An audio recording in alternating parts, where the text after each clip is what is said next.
We're in this beautiful day here in Lake Tahoe. Yeah, I wish. Yeah, I wish I was in Lake Tahoe. I see the waterfront right outside. Oh, baby. We're right here in Southern California every Tuesday and Thursday. Scott Harries and I have been doing this show for years. I just found out, ladies and gentlemen, and he just got his certificate, his All-American certificate, track and basketball. He high jumped 7 feet, ran track in 10.6 Scott, I can't tell you how impressed I am. I can't tell you how impressed I am. We had a coach in track who believed in that if you did track and you did it the right way and you trained the right way, that it would enhance your abilities in the sport that you were really, so for me it was basketball. And so I wanted to jump higher, be stronger, be faster, quicker, all those things. Yeah. And so, he put us in these programs and we'd start working on it. And then, and he was way ahead of his time, all this weight training, cross training, all these things that we did. And it was just it was a blast. And you found out you had talents that you didn't realize you had. Yeah, that's a great segue to our second segment. We have this guest coming on as soon as his Rolls pulls up to the studio. When you look at, you and I are pretty good marketing guys. I mean, you're so much better than me. It's not even funny. You're one of the great marketing sales guys in the United States. Don't be humble. Don't pull the humble stuff on the humble card on me, right, Patty? I mean, this guy. Oh yeah, come on, Scotty. But I found, and it's taken me months, ladies and gentlemen, and we're on Facebook, 55,000 followers on Facebook. We're live. Which camera is it? It's actually this one right above me. You'll see the Rolls pull up here in a minute. But I told you before we started, I've been trying to get Drew on for months and months. He didn't want to come on. Right. He didn't, because he's afraid we may embarrass him. I said, no, we're not going to. I'll ask you. We'll try not to. No, I'm going to give him like watermelon questions. I mean, just easy questions. Big floppy fat ones. Big floppy. Fat. Drew, how do you pronounce your last name properly to thousands of listeners right here in Southern California? Name it? Yeah, first of all, Coach and Scott, thanks for having me on. It's Drew Namio. Namio. The T is silent? Exactly. I used to get teased by that when I was a young kid. And the other thing was, clearly Scott has advantages on me. I only cleared 6 feet as a high jumper. That's still so impressive for both of you guys. You're tall, too, aren't you? How tall are you? I'm 6 feet. Okay. You're the average height. What do you think the average height of a male is in the United States? Probably 5'9". 5'9". 5'9". Yeah. So Scott's 6'7.5", and I'm 6'4.5". We like to put the half in there, even though it's a lie, because we probably shrunk over the years. Right? We have shrunk. So Drew Namio, I love that. The T silent. Thank you for coming to our show. It's called The Edge Radio Show. We call it The Edge because if you listen every week for the last few years, hopefully one of you out there, we gave you an advantage. And if you have an edge in life, you've got an advantage. My edge is I'm very handsome, right? That Absolutely. That gets me in the door. No, I got to put a bag over my head when I go into a room. But no, my voice. Yes. And your voice. Yes. Listen to his voice, Drew. My voice was always my calling card when I'd call people. Yeah. They always knew it was me. And Always. Always. Yeah. So we're going to have 3 segments with Drew. The first segment is about probably the most important subject that we can possibly talk about in this country, and that's trust. Our second segment will be how you go about really becoming a super master salesperson like Drew is. How do you do it? Where do you start? And the last segment, we can't tell you right now because the ice cream is melting, right? We can't tell you what it is. So, Drew Namio, trust. You and I had a conversation the other day. Thank you for that conversation. We don't trust the government. We don't trust our education. We don't trust anybody. This is breaking down the culture of this great country. And it makes me sad on a daily basis. Yeah. And in business, trust is everything. I mean, it is everything. Your clients... It is. Yeah. So tell us about trust. Well, you asked me yesterday, how did we get in this mess? And Coach, I think, Coach, just to ask, when were you born? 1993. I don't know. None of your business. No, I was born in 1959. None of your business. So Okay, well, I think I have a sense of when you were born. And the fact of the matter is there was a time way back when, right after World War II, in 1945, there was a gentleman in office. His name was Harry Truman, and he had a sign on his desk. And I don't know if you recall what that sign on his desk was famous. Do you know what the sign on his desk used to say? buck stops here. No. The buck stops. Yeah, that's good. Yeah. And frankly, that was a different time in our lives. Yep. And some things took place right after World War II that really kind of set us down some avenues. And I don't think there was nothing negative, but things had started to take shape in this country at that moment because people were coming back from the war. They had access to the GI Bill. They were getting educated, having more aspirations and more ambitions. I mean, back then, I think there were about 4 or 5 million people in 1950 who had college educations each year or in college enrollment. Now we have 20 million. And, there's more competition for fewer spots at the top. Right. It forces certain behaviors. And then you start to think about, hey, we all used to live in multi-generational family homes. Grandpa, mom and dad, that next generation down, we were all there to support each other. And people moved to the suburbs, and people moved out to California, and people moved to all parts of the country. And we had to be more self-reliant. And a lot more individualism started to show up. I think this other one that really starts to, you start to see the force of it, and you see it in spades today, is this one, which is, there was this dramatic shift in communication. Back in 1948, there was only 350,000 TVs in the middle of that year. By the end of that year, there were 2 million. In 1951, there were 13 million. And today, we have 121 million televisions, 300 million mobile devices, and 150 million computers. And in social media, the people who tend to have the greatest amount of power, we call them influencers. Yeah, influencers, right? Social media influencers.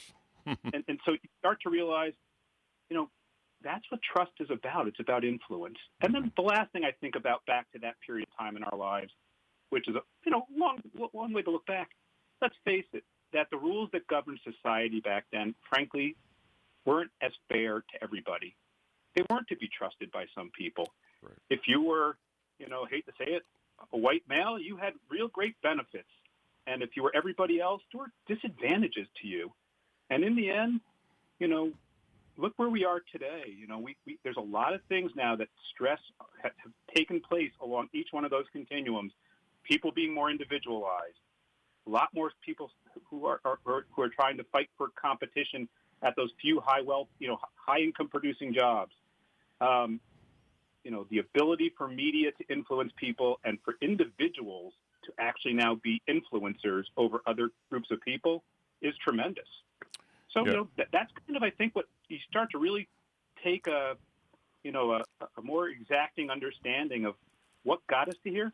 We really have, there's a lot of influences that just we can't control anymore. Right. One of the other things I think got us, led us to this point, I believe part of it is, as the men and women who fought in World War II came home, they really accomplished the unbelievable, right? They did. Yeah, they fought, a world war on two fronts, and won. And so many of these guys came home who may not, when they left to go, may not have believed that they had in them what it took to do what they did. And when they came home and realized, gee, I did this, that unleashed on, I think, on the country, more entrepreneurs and more people that believed in themselves and the ability to do it.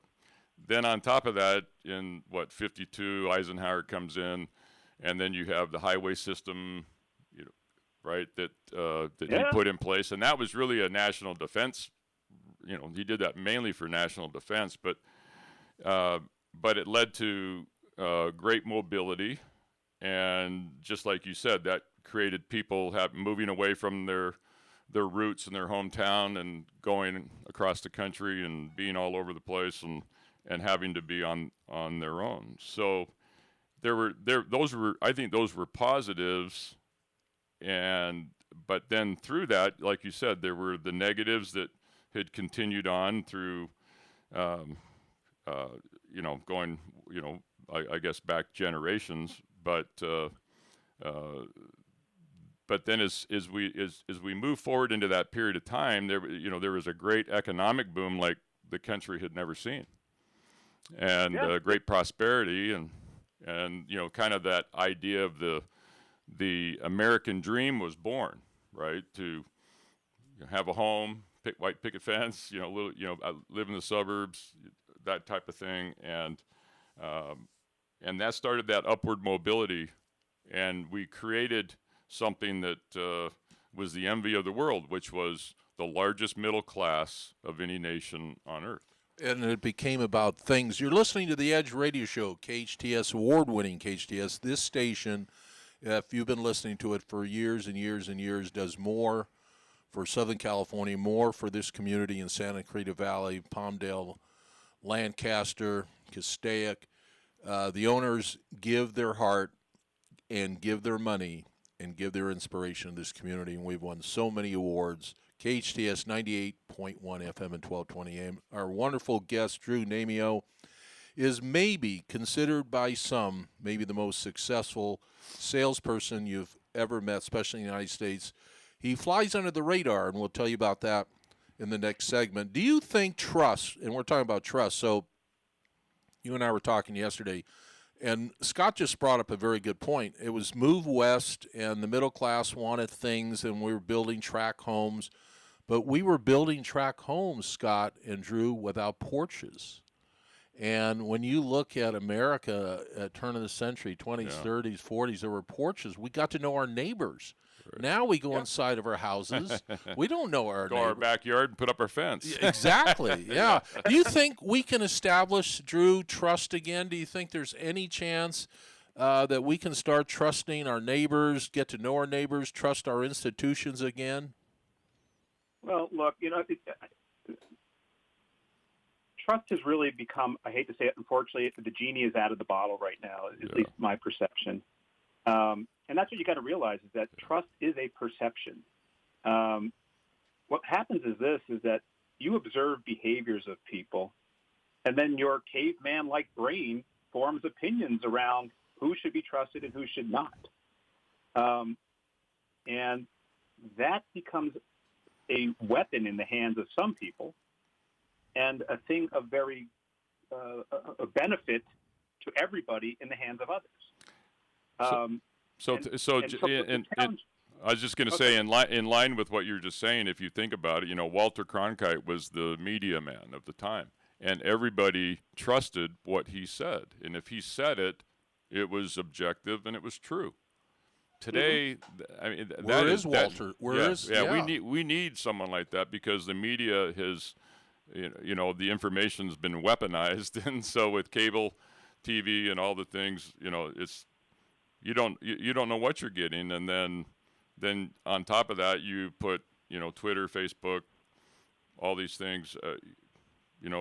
People are having a hard time trusting the information that they're seeing. Or they are trusting it, but it may not necessarily be real information. So it's tough. You hit on and so I want to answer Coach's question because I really feel the genie is out of the bottle, and it's hard to put the genie back in. So you got to think about, given where things are at, what do you do as an individual, recognizing that perceptions are easily manipulated, or not easily, but can be manipulated. And you really got to stop, at least my impression is you have to be more thoughtful about how influenceable you are. And so you really have to start, I guess I would describe it as, there's an approach to outsourcing your views on life. I should look for people that, have authority. Okay, well, that's a good starting point. But, what do they say? Trust, then verify. Right. The problem is that many people just trust. Right. and assume that the person they've outsourced the verification to is a trustworthy person. And I think that's probably the distinction I always worry about, is that there's a difference between someone having your trust and being trustworthy. And that is a very difficult thing to understand, particularly when you're doing it at a distance. That's a very heavy and meaty question, right? Having trust or trusting and being trustworthy, or having someone's trust and being trustworthy. Are you really trustworthy, and do you deserve the trust that people are putting in you? Can I just jump in for a second? Probably. Absolutely. Yep. Probably one of the most important people in my life is my 3-year-old dog, Lexi Lulu. And I take her to, if you go to petwash.com, I know this sounds like a commercial. It's not. Andreas, who runs the place in Saugus, the New Home, I'm telling you, it's called You Doggy Wash. I trust this guy because his employees, when I leave a little, I know you think this is funny, Scott. I love my dog. No. And I have to trust I swear to God, when I leave this dog, I feel like I've just left my kid on a street corner. I get anxiety. I get upset. And Andreas over here at this You Wash Doggy on Bouquet, his employees, his behavior, he creates trust. And I'm okay. So how do you create trust? How does this one business, and it was kind of a cheap lead-in, don't you think, Drew, and that's our wonderful guest today, Drew Namio, don't you think businesses have let us down when they said, we're going to give you great service, and you don't get great service? And then all of a sudden when if somebody says to me today, Scott and Drew, I'm going to give you service, I yawn and I laugh to myself. Yeah, right. Don't you think that's part of it, that corporate America's let us down too? I do agree with that. There's a company in the marketing space called Edelman. They actually put out a trust survey every year. It's a wonderful piece of research, and they've actually said that you can actually look at different categories of who's trusted, who's not. Governments are a lower trust. There's let's see, government leaders are the lowest. Religious leaders after that. Journalists then. Whoa! Religious leaders? Mm-hmm. Yeah, religious leaders. Yeah. Then who's next? People in my local community, my employer, CEO, and then it turns out the people who have the highest trust right now as a category of people are scientists. Have the highest. Right now they have the highest. Yes, they do. Okay. I'm a scientist. A social scientist. Your question is, have people let us down? I don't want to say it's ubiquitous. There are companies out there. You and I talked about this the other day. A large bank in the California area. They had a stellar reputation, and then unfortunately hit some circumstances where they had an opportunity to step in front of the microphone and own what they had done. And I think they fumbled it. Yeah, they did. And you're being kind. Yeah. We're never going to mention banks or anything, but you're being very kind. Yeah. They fumbled it. Yeah, they did. And by the way, this happens on small and big scales. My wife and I had a gentleman in our house doing tile work, and it was a miserable experience. But it kept throughout the process kept telling us as we were trying to resolve matters what a professional he was in his own mind. And literally, this was the phrase he was: "I'm a pro. I know what I'm doing." But when you looked at the work was just wasn't where it should be. You fumbled it. Fumbled, exactly. Yeah. And so, but on the other hand, I got to tell you, there's other people who have just step up time and time again. I can tell you of experience when my wife and I ordered a mattress that's one of these foam-type mattresses. We didn't like it at all. But I sing the praises of this company because in the end, when we told them that, they didn't hem and haw about how to resolve the matter. They said, when would you like it out of there? And then how quickly can we get you your money back? And I was a customer who wasn't happy at all. And I sing the praises of this company because maybe for somebody who enjoys this kind of mattress, it was warm for us. They're an excellent company to work with. So, it really is idiosyncratic to each company. It's really how they think about their reputation. years ago, I met a gentleman who wrote a book named David DiStefano. Hopefully I can mention he's a professor at Northeastern University here in the Boston area. He wrote a book called The Truth About Trust, and I had an opportunity to interview him, wrote a little piece on it.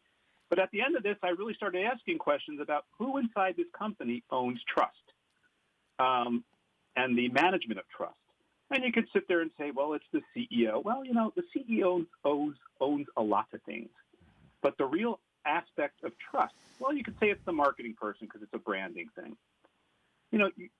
I don't think there's anybody in an organization who truly owns trust, but maybe they should. Yeah, I think in most organizations, and you mentioned a product and a company that did that, and I think that's great. And I think it depends, if they have a product or if the product is a service. And when we come back from our break, we'll talk a little bit more about that. But I think sometimes when you have a product versus a service, in the service side, everybody's got to own the trust and be part of the trust. Otherwise, it doesn't work. Anybody who's client-facing and has interaction with the client. Otherwise, you're going to lose. Yeah, well said. Trust me, we'll be right back on award-winning KHTS. Scott Harries and the coach. It's called The Edge Radio Show. We're trying to give you an edge so you have an advantage. And when we come back, we're going to talk about an industry I've been in all my life, and an industry at many times I was embarrassed to be in. Our wonderful guest, Drew Namio, is probably one of the, maybe at the top of the mountain in this industry. We'll tell you about it when we come right back. Are you looking for educational flexibility and choice? Look no further than your front door. iLead Exploration's independent study program is passionate about personalized learning. Our mission is to inspire learners to become creative problem solvers, compassionate leaders, conscientious collaborators, and responsible citizens who develop a lifelong love of learning. Our families partner with a credentialed teacher to customize each child's educational path. Families access community partners to choose a variety of in-person, online, and at-home options to create an optimal learning environment for each learner. Our program also values community, and through a variety of field studies, service projects, park days, and family gatherings, we provide many opportunities to foster friendships. Because there are currently in-person limitations due to COVID, we are offering activities online through webinars and virtual field trips. iLead Exploration is a tuition-free, independent study charter school program serving grades TK through 12 in Los Angeles, Orange, Kern, San Bernardino, and Ventura counties. To learn more about our program, visit iLeadExploration.org. iLead Schools, free to think, inspired to lead.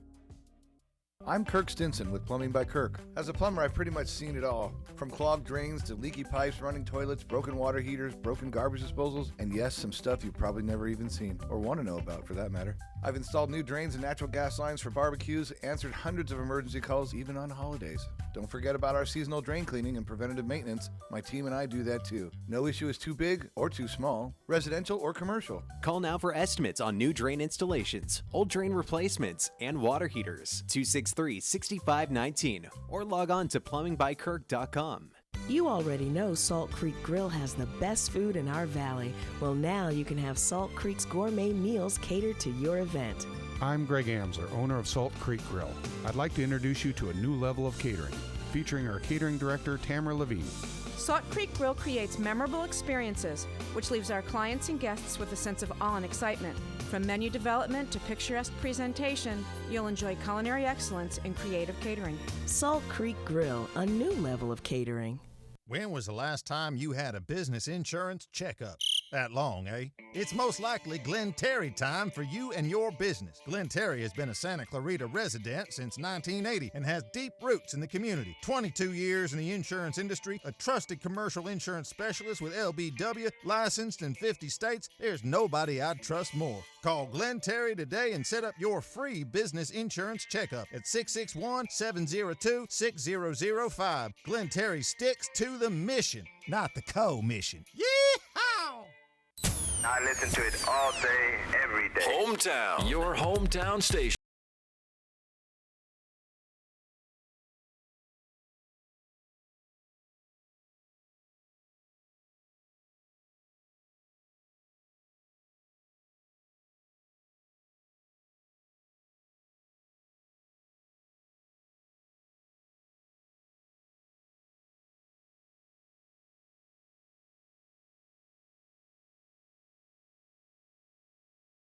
ratings. We're still on the air. We haven't been kicked off yet. I'm careful what It's I'm all in saying. the guest. Well, management, yeah. Well, no, that's true, Drew. We're not fooling around. We've got you on today, Drew Damio. I'll tell you about him in a second. But cheap plug for July the 8th. We have Steve Sims. Have you ever heard of him, Steve Sims? You told me that he's a guy who can get any connection Well, with so you and Scott have this kind of money where if you throw a birthday party in Monte Carlo next week, you give Steve $500,000 and he throws a nice birthday party. So he's been throwing these special events for 20 plus years, and he wrote a book called Bluefish something. What was it called? We looked at the other day. Bluefish Marketing. Yep. Something like that. It was something with a Bluefish, fish in it. Bluefish. No, it's Bluefish. Anyway, we do. Thank you, Drew. We get incredible people like you on. This is Drew Damio, our guest today, who may be, just maybe, the number one salesperson in the country. Flies under the radar. He doesn't want anybody to know what he does because he works with, he doesn't even like me to say the word, so I won't say it. He works with some of the biggest companies in the United States of America, just like you do, Scott. Right. It'll be an interesting conversation. So all three of us have been in sales our entire life. But when I was younger, if I went to a party and I said I'm in sales, people would leave me. They would run away to the crackers and the cheese and wouldn't want to talk to me. So I started to say I was an architect, but now I'm going to say I'm a scientist. Yeah. Based on what Drew said. Yeah. What do you? Yeah. I'm Well, a- you don't want to say you're in the government because, like you said, that's the number one. I'm a scientist. Well, nowadays, you say you're a solution architect. No, I'm there going you to go. say if scientists are the most respected occupation, I'm a scientist. So how have you Social scientist. what is the magic? How have you achieved such great results dealing with the biggest CEOs, the biggest companies in America? Is it a magic sauce? Is there an ingredient I need to buy? Tell our audience. Well, first of all, as you said, I do have some access to the C-suite of America, and I got to be mindful of that. I was introduced to an approach to getting to large companies through this, actually through a large financial institution, and then started to build upon it from there. So a good chunk of my success is just simply, and Coach, I know you talk about this, finding a point of leverage. I was very generously given a point of leverage, and then I just did something smart with it. You talk about, I know you talk about sometimes these large company executives hang out at golf clubs. They belong to yacht clubs. We were on a phone call, I think the other day, you and I, and somebody we knew had a very strong interest and background in antique cars. I think you just got to figure out what's your point of leverage, and I happen to have one that allows me to have access. And that's something hard you got to work on.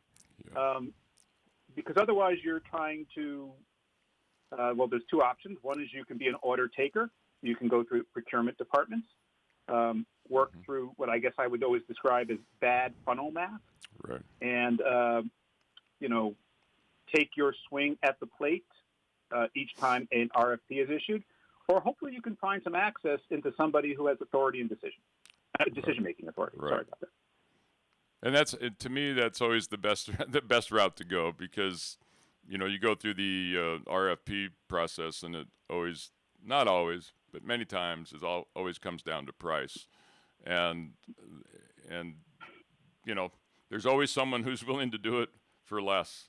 RFPs are a waste of time. And I don't think it's always the right way. But you said something, having, a leverage point and then doing something with it.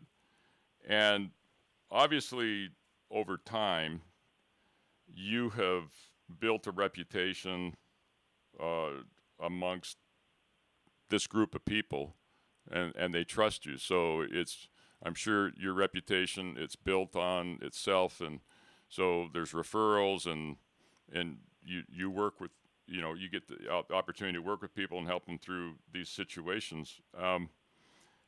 What have you found in doing this?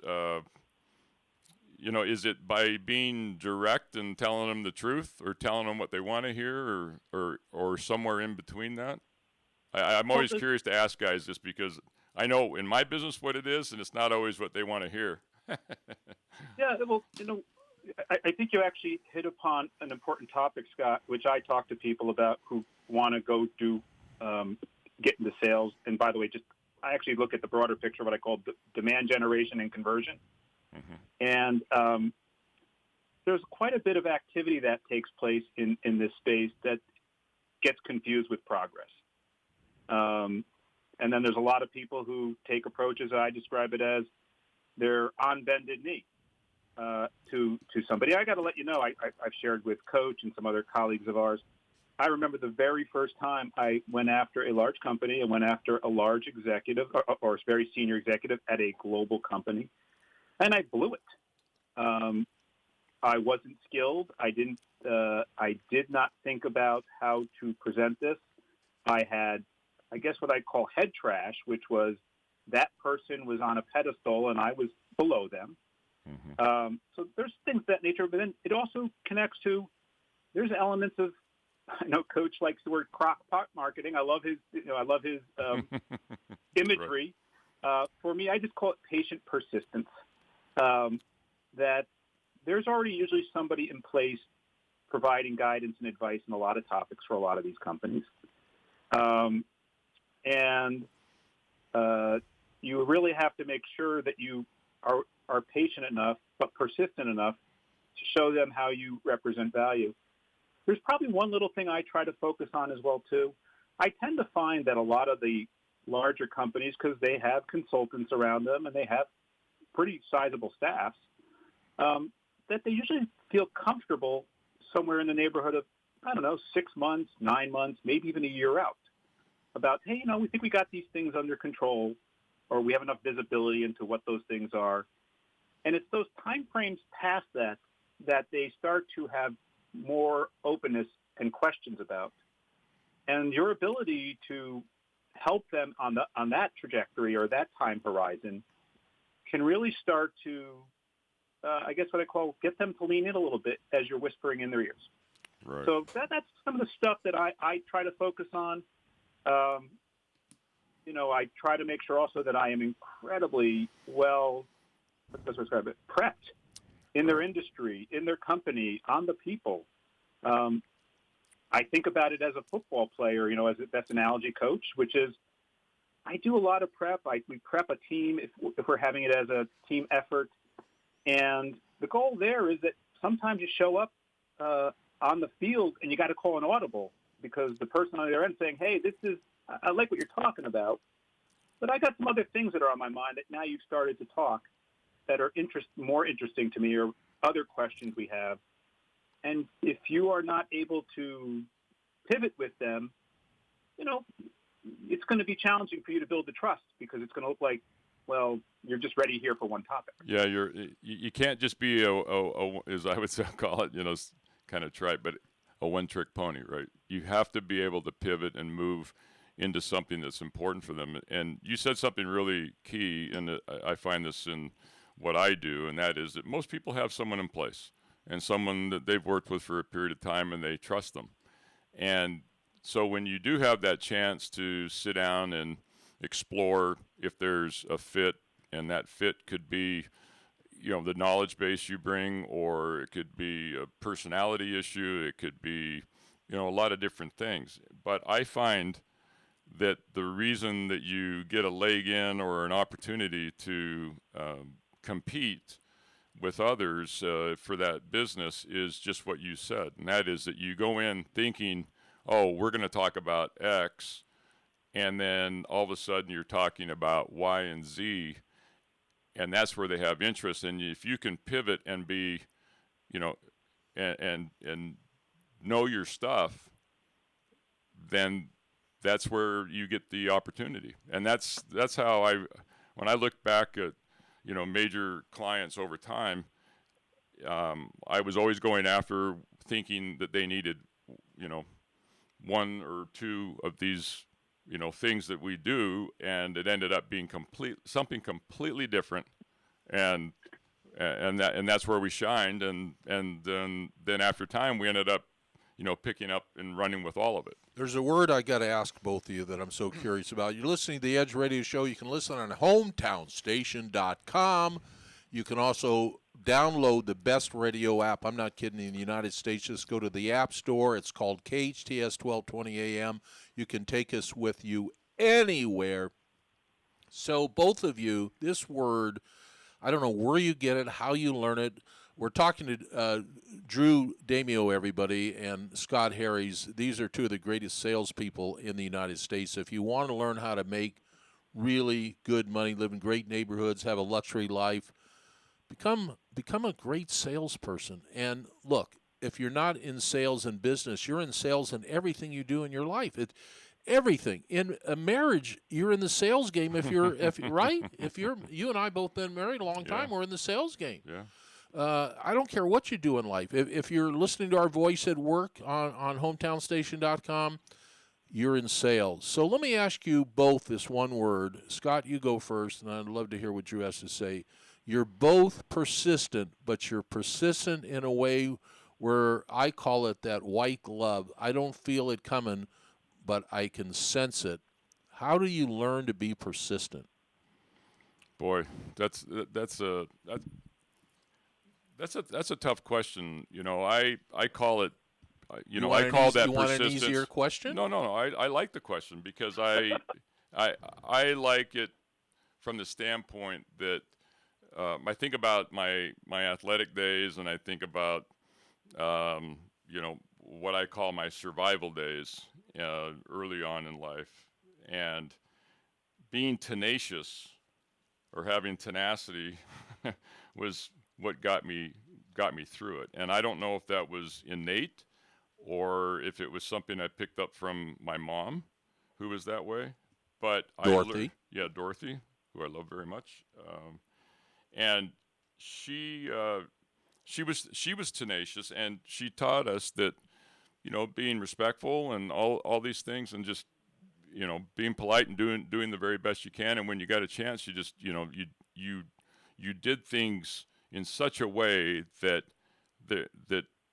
they couldn't walk around and find something wrong with it, whether I mowed someone's lawn or did something like that. So being tenacious, I think is key, but it's like you said, it's in a gentle way, and it's hard. I don't know how you find it. Maybe it's through, I think maybe I found it through, like I said, through that survival period and then athletics for me.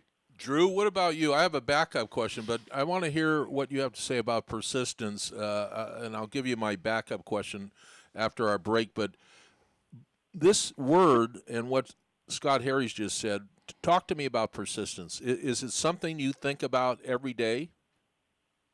I love what Scott said.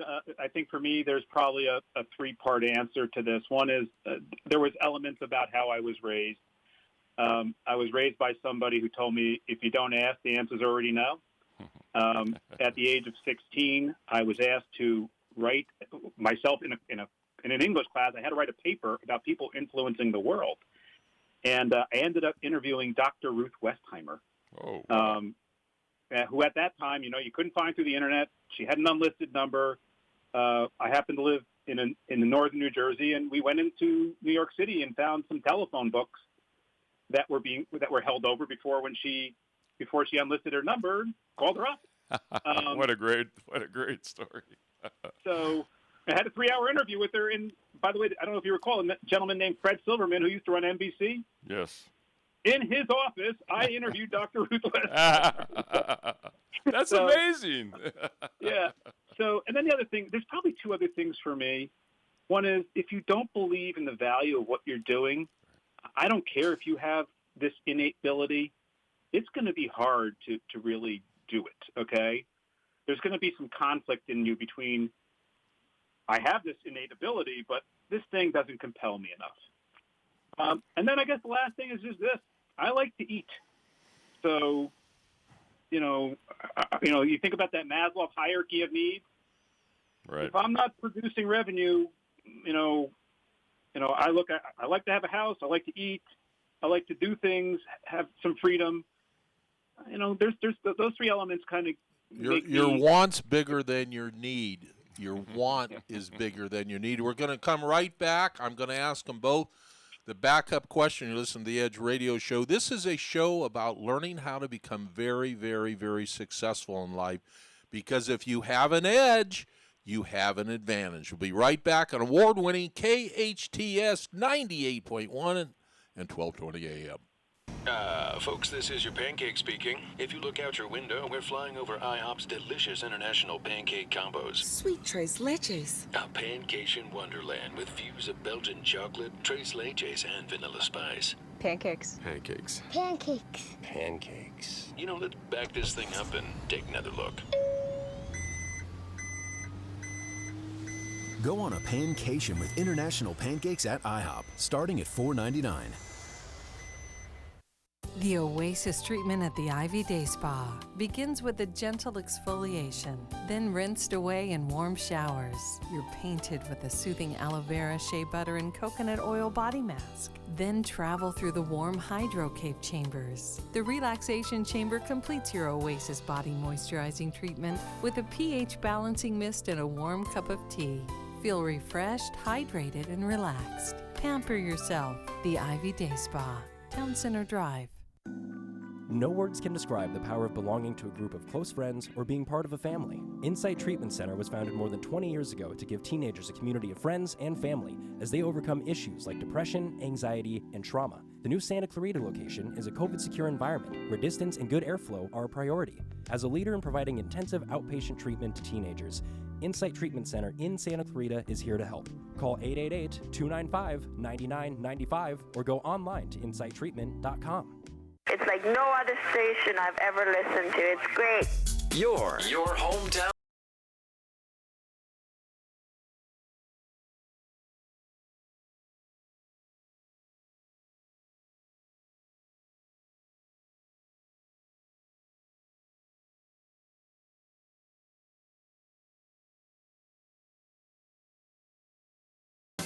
Welcome back to the Edge Radio Show. I'm the scientist of the show. I'm in science. It's a scientific show. There you go. And if you listen to the scientific show every Tuesday and Thursday at noon, trust me, if you listen to us every week and you hear the kind of guests that like today, Drew Napio is one of the top, if not the top salesperson in all of the United States. He flies under the radar because of who his clients are, just like Scott Harries. You'll never know what Scott Harries does, but he is also at the top of the game. So here's, we only have 7 minutes left. Question to both of you. Don't you, what I see in both of you is likability. I talk about this all the time. Both of you are so likable. How does that come about? And we may not have time for the second question, and that is people use the word passion. I like to use the word talent. You can have all the passion in the world. I want to be left fielder of the Dodgers. I was a pretty good college baseball player.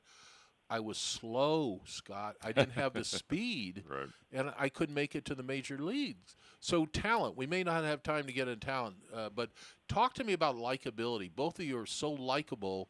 This is why I think both of you have gotten to the top of your game. Well, Drew, you're our guest. I get to talk about this stuff, but do you want Drew to go first, or do you want me to go first? Drew can go first. Okay. I actually, I'd love to share something on this because I actually, liking is nice. I kind of call that the cherry on top. But what Coach, you and I talked about this. I would rather be somebody's trusted advisor along with being liked.